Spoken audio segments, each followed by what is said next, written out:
First ever factory outlet Mukunda jewellery KPHB Kothapet Khammam Somajiguda Hanamkonda. నమస్తే రమగారు. నమస్తే జయ. మహాశివరాత్రి శుభాకాంక్షలు అండి. మహాశివరాత్రి శుభాకాంక్షలు జయ. సుమన్ టీవీ ప్రేక్షకులందరికీ మహాశివరాత్రి శుభాకాంక్షలు. మహాశివరాత్రి శివరాత్రి అనగానే మనకు ఫస్ట్గా గుర్తొచ్చేది జాగరణ అంటే ఉపవాసం, ఈ రెండు కదండి. ఒక్కసారి వీటి గురించి మరొకసారి మాట్లాడుకుందామండి. ఏటా ఏటా వచ్చేది చలికాలాన్ని పోగొడుతుంది, శివశివ అంటూ చలిపోతుందని చెప్తాం. అవును. ఎవ్రీ ఇయర్ శివరాత్రి పర్వదినం సందర్భంగా మనం మాట్లాడుకుంటూనే ఉంటాం. 6 సంవత్సరాలు మాట్లాడాం. సంవత్సరం అంతా మనకి శివరాత్రులు వస్తాయి. ప్రతి నెలలోనూ మాస శివరాత్రి విశేషంగా చేసుకుంటారు. దేవాలయాల్లో ప్రత్యేకంగా అభిషేకాలు జరుగుతాయి.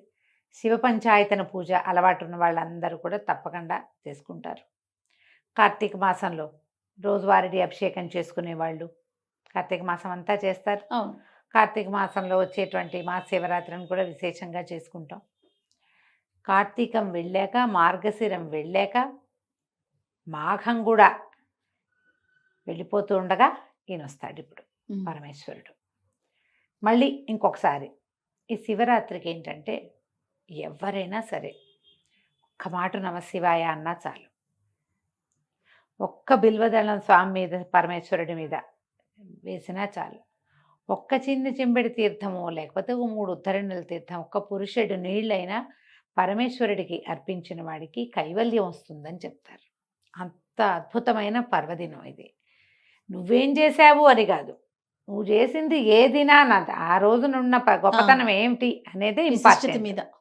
ఆ రోజు యొక్క ప్రత్యేకత వల్ల ఈ రోజున ఏ చిన్నది చేసినా అది భగవంతునికి పోయి చేరుతుంది. దాని యొక్క ఫలితము ఆ పని చేసిన జీవుడి యొక్క కర్మల్ని తొలగించి అతనికి వైకుంఠ ప్రాప్తి, కైలాస ప్రాప్తిని అందిస్తుంది, కైవల్యమే లభిస్తుంది. అది కావాలంటే ముందు ఈరోజు శివరాత్రి అనే గమనం ఉండాలి. గమనం లేని వాడికి కూడా వస్తుందని చెప్తాం కథల్లో. గమనంతో చేస్తే మహా అద్భుతం. తెలుసుకుని చేసిన పని ఇంకా అద్భుతంగా కుదురుతుంది కదా. చేతకాని తెలియని వాడికి కూడా భగవంతుడు కైవల్యం ఇస్తాడు. చేతయి తెలుసుకుని విధి విధానాలు పాటిస్తూ చేయవలసింది విధిగా చేస్తే దాని ఫలితం బాగుంటుంది. ఇప్పుడు కైవల్యం ఆ రోజున మరణించిన వాడికి కైవల్యం లభిస్తుంది. తర్వాత మరి జీవించే ఉంటే మన సంగతి మనకేం లభిస్తుంది? పరమేశ్వర అనుగ్రహం లభిస్తుంది. మన జాతకంలో ఉన్న గ్రహదోషాలు పోతాయి. మన కర్మల్లో దుర్విపాకం ఏదైనా ఉంటే అది తగ్గుతుంది. మనం ఇంకా పడవలసిన కష్టం ఏదైనా ఉంటే అది చిన్నదవుతుంది. భగవంతుడికి మనం దగ్గరవుతాం.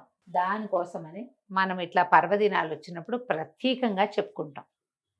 ఈరోజు గమనంతో తలస్నానం చేయండి శివరాత్రి అని చెప్పి, కుదిరినంత వరకు ఏదైనా ఒక చిన్న శివాలయమైనా మన పక్క సందులో ఉన్నదానికైనా వెళ్ళి ఒక్కసారి ప్రతిష్ఠ చేయబడిన పరమేశ్వరుణ్ణి చూసి రండి. శివలింగాన్ని చూడండి. కుదిరితే 2 మారేడు దళాలు స్వామికి సమర్పించి కాస్త నీళ్లు పోయటానికి అవకాశం ఉంటే పోయండి. అభిషేకం వాళ్లే చేస్తూ నిన్ను చూడు నీకు తీర్థం ఇస్తామంటే అభిషేక తీర్థం పుచ్చుకోండి. భస్మాన్ని ధరించండి. నోటితోటి ఓం నమ శివాయ అనుకోండి. పంచాక్షరిని, ప్రణవ పంచాక్షరిని వదిలిపెట్టకుండా ఉంటే చాలా మంచిది. ఏదో మాట్లాడుకుంటూనే ఉంటాం, పనులు పాటలు ఉంటాయి కదా, ఆఫీసులు ఉద్యోగాలు ఉన్నవాళ్ళు అవి ఉంటాయి. సంసారంలో ఉన్న వాళ్ళకి జంజాటం తప్పదు. జంజాటంతో పాటే పంచాక్షరిని వదిలిపెట్టద్దు. దీంతో మీరు ఈ రోజున దుర్భాషలు ఆడకండి. మీరు ఎవరిని తిట్టినా శివుని తిట్టినట్టేననుకోండి. దుర్భాషలు ఆడద్దు, పోట్లాటలకు దిగద్దు, హక్కులు జమాయించేందుకు ఉద్దేశంలోకి వెళ్ళబోకండి. ఈ రోజున భగవంతునికి సమర్పించండి. ఈ రోజుని ఆయన కోసమే, అంతే. ఆ ఉద్దేశంతో చేస్తే మీరు చేయగలిగినంత ఉపవాసం, చేయగలిగినంత జాగరణ, ఇవ్వగలిగినంత సేవ ఇవ్వండి. వీటిలలో మార్పు లేదు, మానద్దు. ఓకే, మేము ఉపవాసం ఉండండి ఏదో తినేస్తాం. బ్రేక్ఫాస్ట్ మానేయగలిగితే మానేయండి. ఆఫీస్ ఉంది, ఉపవాసాలు మానలేరు. సాత్వికమైన ఆహారం తీసుకోండి. అది ఇంట్లో పొద్దున్న దేవుడికి నివేదన పెట్టింది తినండి. ఉపవాసమే అది. ఈయనకి అన్నం తినకూడదు లాంటివి ఏమంటారు, మనం ఏకాదశికి చెప్పినట్టుగా ధాన్యంలో మురాసురుడు ఉంటాడు కాబట్టి అన్నం వర్జేతన్నారు, అన్నం వర్జించమన్నారు. కానీ శివరాత్రిగా అన్నం వర్జించాలన్న నియమం లేదు, ఆ మాట చెప్పటల్లా. ఉపవాసం ఉండాలి. ఆ ఉపవసించేటప్పుడు అవకాశాన్ని బట్టి ఉపవసించండి. ఏదైనా పళ్ళు, ఫలాలు, పలహారము తీసుకోండి. శివనామస్మరణలో సమయం గడపండి చక్కగా. మేము మీ అవకాశాన్ని బట్టి ఇంట్లో ఏదైనా అభిషేకం చేసుకునే అవకాశం ఉంటే చక్కగా చేసుకోండి. పక్క ఇళ్లలోనో వెనకింట్లోనో మీ వాళ్ళు మేము ఏకాదశి రుద్రాభిషేకం చేసుకుంటున్నానంటే వాళ్ళ ఇంటికి ఎవరు వెళ్తాడని మానేయకండి. వాడి మొహం మనకు గిట్టకపోయినా సరే పిలిచారంటే వెళ్ళాలి, తెలిసిందంటే వెళ్ళాలి, అలా పెట్టుకోండి. ఇదే మనం భగవంతుడికి ఇవ్వగలిగేదమ్మా. శ్రద్ధ, ఆస్థ ఆ రెండే ఇస్తాం, అంతకంటే ఏమో అక్కర్లా. అసలు ఆ రెండు ఇస్తే చాలు. ఎక్కడ అవకాశం ఉంటే అక్కడికి వెళ్ళండి. ఒక్కసారి వెళ్ళి అట్లా ఆ మంత్రం ఏదైనా మన చెవిని పడితే మనకు అర్థమైనా కాకపోయినా లోపల పేరుకునే మాలిన్యాలు పోతాయి. శివుడు అభిషేక ప్రియుడు, మనం ఎప్పుడు చెప్పుకుంటాం ఆ మాట. అలంకార ప్రియో విష్ణువు అభిషేక ప్రియ శివ. ఏం అక్కర్లేదు, ఒక చెంబెడు నీళ్ళే కావాలి. మీ చేత్తోటే పోసే అవకాశం లభించిందా మంచిది. ఈ ఉజ్జయిని అవి వెళ్ళామా జయ, ప్రతి చోట మేము ఎక్కడ మా ఇళ్లలో మేము మనమే శివలింగం మీద నీళ్లు పోయటం, ఆడవాళ్ళకి సాధారణంగా ఇవ్వరు. ఇక్కడ శివాలయాల్లో కూడా నేను లోపలికి వెళ్ళి ముట్టుకోవటం అది నేను ఎప్పుడు చేయలే. శ్రీశైలంలోనూ అక్కడ స్పర్శ దర్శనం అవకాశం ఉన్న చోట మాత్రమే చేశాం, కానీ ఇంకెక్కడ నేను ముట్టుకునేదాన్ని కాదు. అక్కడ ఏ చీటి శివాలయంలోకి వెళ్ళినా సరే అన్ని శివాలయాలు ఇంత బుజ్జి రాగి చెంపిస్తారు వాళ్ళు. వారికి ఇవ్వండి అంటే అమ్మ మీరు కూడా తీసుకోండి నీళ్ళు పోయింది. పర్లి వైద్యనాథం వెళ్ళాం లాస్ట్ జనవరిలో, మనం చెప్పుకున్నాం వెళ్ళినప్పుడు. అదే మన షోలాపూర్ అవి కూడా వెళ్ళాము అప్పుడు. ఈ పర్లి వెళ్తే పెద్ద శివలింగం, వైద్యనాథ లింగం. నాన్న మా అబ్బాయి ఆయనకి ఇవ్వండి అంటే ఒప్పుకోలే. ఆ లోపల నర్చకుడు ఆయన నీళ్ళు పోస్తారు, మీరు పోయండి అమ్మా అని ఒక చెంబు ఇచ్చి అబ్బాయి అమ్మగారికి ఇవ్వు అని మా అబ్బాయితో ఆ చెంబు నా చేతికి ఇచ్చేదాకా ఆయన ఊరుకోలే. జ్యోతిర్లింగము చేతితో చేయకూడదు, మాకు శంకలు ఉన్నాయని నేను వెనక్కి ఉంటాను, ససేమిరా అన్నారు.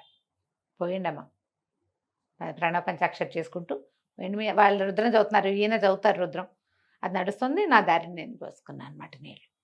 అసలు ఈ మొత్తం ఉజ్జయిన్లో ఏ శివాలయం లోపలికి వెళ్ళినా ఓ చెంబెడు నీళ్లు శివుడి మీద పోసి బయటకు వచ్చాం. వద్దంటే వాళ్ళు ఒప్పుకోలే.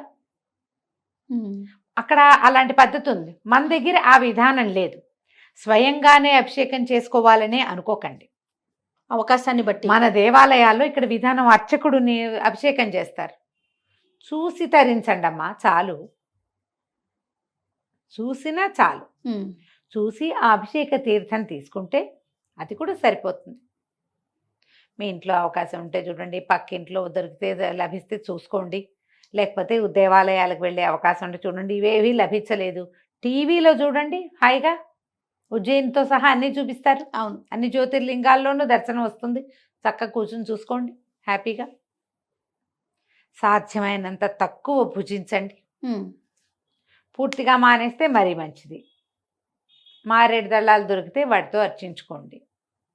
రాత్రికి ఉపవాసం, ఇది లింగోద్భవ కాలం వరకు ఉపవాసం ఉండటం మంచిది. జాగరణ ఉండటం మంచిది. రాత్రి జాగరణ చేయాలంటే తెల్లవార్లు, అది లెక్క ఏమిటి, ఈ సాయంకాలం నుంచి రేపు పొద్దుటి దాకా అని కదా, తెల్లవారేదాకా. తెల్లవారేదాకా ఉండగలిగే వాళ్ళు ఉంటారు, ఉండలేని వాళ్ళు ఉంటారు కదమ్మా. అందరి వల్ల అవద్దు కదా. ఈ వీళ్ళల్లో ఏం చేయొచ్చు మనం, లింగోద్భవాలంటే రాత్రి 1:30 అలా అయ్యేసరికల్లా ఇది ఏకాదశి రుద్రాలు అయిపోయి లింగోద్భవ కాలంలో ఆఖరి పూజ చేస్తారు. ఆ తర్వాత ఇంకా జాగరణ, భజన చేసుకుని జాగారం చేస్తారు. అప్పటిదాకా ఉన్నా చాలు. తెల్లవారేదాకా మీరు ఉండగలిగితే, ఇది వరకు ఏం చేశారు, ఒక టికెట్ మీద 2 సినిమాలు అవి చూపించేవాళ్ళు జాగారణ కోసం. జాగారం చేసి మళ్ళీ ఇంకోసారి శివదర్శనం చేసుకుని ఉపవాసం విడిచిపెడతారు మర్నాడు. మీ అవకాశాన్ని బట్టి చేయండి. ఒకవేళ అర్ధరాత్రి వరకు ఉండగలమండి. ఈ రోజుల్లో అర్ధరాత్రి వరకు లేని వాళ్ళు ఎవరమ్మా, ఏదో ఓటీటీలు పెట్టుకుని చూస్తూనే ఉంటారు కదా. బుకైలాస్ లాంటి సినిమాలు ఏమైనా చూడండి, డివోషనల్ ఏమైనా చూడండి, ఉండలేము అని అనుకుంటే కనుక. ఉండగలిగారా? దేవాలయాల్లోనో మఠాల్లోనో పీఠాల్లోనో ఉన్నారా? మహత్తరంగా ఉంటుంది. ఎప్పుడు కూడా పర్వదినాల అవకాశాన్ని పోగొట్టుకోవద్దు. ఆ రోజున చేసేటువంటి చిన్న క్రియ కూడా మనని భగవంతుడికి దగ్గర చేస్తుంది. మన కర్మలు కొంత తొలగిస్తుంది. మన పుణ్యబలం పెంచుకోవటానికి, పాపక్షయం కావడానికి పర్వదినాలు ఉపయోగపడతాయి. ఆ రోజున ఈ గ్రహాల సంతులన అవన్నీ వేరేగా ఉంటాయి.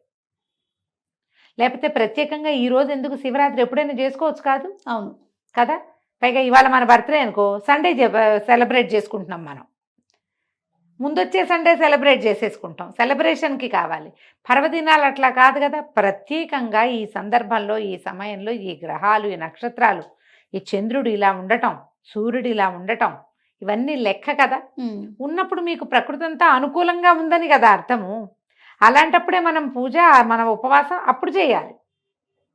కుదిరినప్పుడు చేసుకుంటాం. బర్త్డే లాగా, మ్యారేజ్ డే లాగా అనుకోవడానికి వీలు లేదు. పర్వదినాలని సుసంపన్నం చేసుకోండి తప్పకుండా. మహాశివరాత్రి పర్వదినం సంవత్సరానికి ఒక్కరోజు వస్తుంది.